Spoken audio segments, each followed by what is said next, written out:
that time, just before I'd gone on that trip, I'd met this amazing guy, a guy called Joe Lucy. Joe's now a really good friend of ours. Joe is a Congolese orthopaedic surgeon. He trained in Europe. He was very well trained. He married an English woman. They've had a beautiful marriage for 30 or more years. And he wanted to make a difference in his country, in Congo. And just before I'd gone on that trip to Uganda, Joe said, I'd met him at a breakfast here in western suburbs of Brisbane. There were about 8 people there. It was one of those things where I didn't really want to go to the breakfast. Gwen and I both felt that, you know, we should go to this. I met this guy and I was just impressed by his desire to make a difference in the medical care in his own country. And he said, I need specialists to come over and train my doctors. If I send them out of the country to get trained, they never come back again. They get a taste of the West and they never come back. But I want people to come over. So after I finished that trip in Uganda, I actually, about 3 or 4 days later, I flew over to the Congo. And I met Joe and I looked at the facilities he had and I realised that we could do something there. And he encouraged me to bring other people back. So it took about 3 years before I convinced enough people to, from around Brisbane, doctors that were friends and nurses to come with us on the first trip. And so we had our first medical team go in 2006 and we've been going ever since. That's what I want to tell you about, a little bit about that work.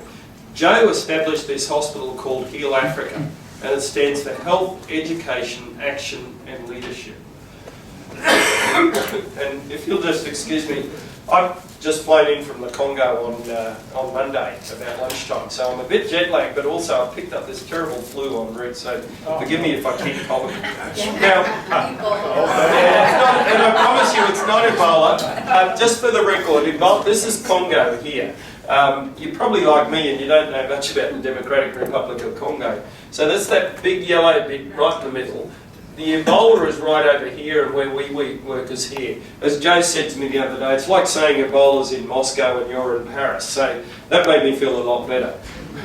This area, the Congo is often called the heart of darkness, not only because it's right in the centre of a black continent where there are many dark-skinned people, but also because of the atrocities that have been committed there over many years. So the part that we work in is in Goma, which is just on the border of Rwanda. And that little dark yellow area there is Rwanda. And that's fairly significant, which I'll talk to you about in a moment. The other place I've operated is in Butembo, which is north of Goma. And Congo has a population of about 75 million, in about the size of Western Australia. It's been in civil war for 40 years. Goma is the provincial capital of North Kivu, and it's integrally related to the Rwandan genocide that occurred 20 years ago this year. Some of you may know there were about 1 million Rwandans that were slaughtered during that, and the perpetrators of that fled across the border into eastern Congo, and they've kept that area unstable for the last 20 years.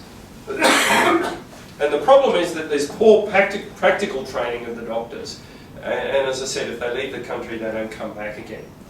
Not only that, it has the highest incidence of sexual violence as a weapon of war, and that's been acknowledged by the UN, and Hillary Clinton visited the hospital a few years ago and made that statement that this place treats this terrible condition. And that poor woman, if you see that photo is taken in 2009, she'd been raped and then had her eyes plucked out so she couldn't identify the perpetrators. And I know we've just had dinner and I hate to talk about some of this stuff, but this is the reality of it. My good friend Joe, who looks pretty funny in that hat there, was one of the few doctors invited to speak at the conference that was held at the end of November last year in the UK to try and do something about this whole problem with sexual violence as a weapon of war. And that conference was chaired by Angelina Jolie, who's been a major champion of trying to stop this sort